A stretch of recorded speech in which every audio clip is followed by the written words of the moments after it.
நீர் கொடுத்தது. நீ அதற்கென்று ஒரு பூஜையை செய்து கொள். உனக்கு நான் வர வைத்து கொடுக்கின்றேன். 11 வருஷம் ஆகுது. சரி, அந்த எதிராளியோட பெயர் அம்பிகா. அம்பிகா.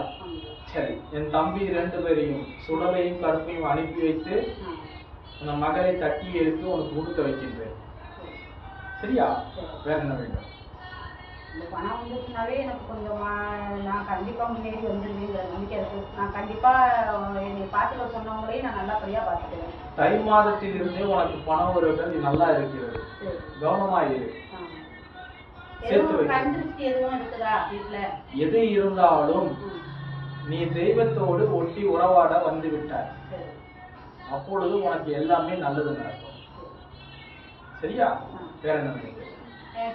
பெரிய பொண்ணோட படிப்பு அதெல்லாம் நீ தனிப்பட்ட முறையில் ஒரு பூஜை செய்து தனிப்பட்ட முறையில் வாழ்க்கை வரலாறு உன்னுடைய பிள்ளைகள் கணவர் எல்லாரை பற்றியும் தெரிந்து கொள். சரியா? வேற என்ன வேண்டும்?